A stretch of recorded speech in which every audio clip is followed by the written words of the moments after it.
હવારી વ્યક્તિ કદાચ પગ ભીના કર્યા વગર દરિયો પાર કરી શકે, પણ આંખ ભીની કર્યા વગર દીકરીની વિદાય ના કરી શકે. દીકરી જે માંગે લઈ આપો સાહેબ. લગ્ન પછી ચાહે તમે કેટલું પણ આપશો ને ત્યારે તે એમ જ કહેશે, પપ્પા આની શું જરૂરત હતી. એક દીકરી કહે છે, પપ્પા તમે ઈશ્વર નથી, ઈશ્વર તો સુખ અને દુઃખ બંને આપે છે, તમે તો ફક્ત સુખ જ આપો છો. એક દીકરી કહે છે, જેના થક કાલે જરૂર મને મારા પપ્પા કરતાં સાંજ વધારે ગમે છે. મને મારા પપ્પા કરતાં સાંજ વધારે ગમે છે. પપ્પા તો ખાલી રમકડા જ લાવે છે, પપ્પા તો ખાલી રમકડા જ લાવે છે. સાંજ તો મારા પપ્પાને લાવે છે, સાંજ તો મારા પપ્પાને લાવે છે. કાલે જરૂર લાવી દઈશ. આટલું બોલે ને તે માની જાય ને એવું ઘરમાં એક જ વ્યક્તિ છે, તે છે દીકરી.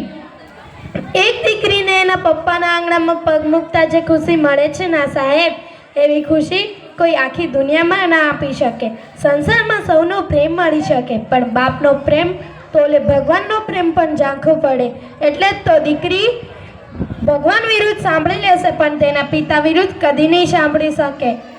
બાપ ભલે ને ગરીબ હોય, દીકરી માંગે ત્યારે બાપનું ખિસ્સું ને ખાલી ના હોય. પરિવારની માળામાંથી છૂટું પડતું મોતી એટલે દીકરી.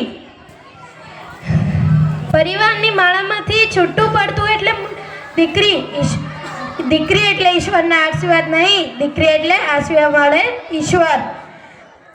દીકરી વાક્ય દીકરી એટલે ઈશ્વરને આપણે કરેલું કન્યાદાન. દીકરી એટલે બાપનું હળતું ફરતું હૃદય. દીકરી સંસારની સુંદર ભેટોમાંથી એક છે, એટલે દીકરો મા બાપને સ્વર્ગમાં લઈ જાય, સ્વર્ગને ઘરે લાવે એ દીકરી સાહેબ, એ દીકરી. જય હિન્દ, જય અસ્તુર.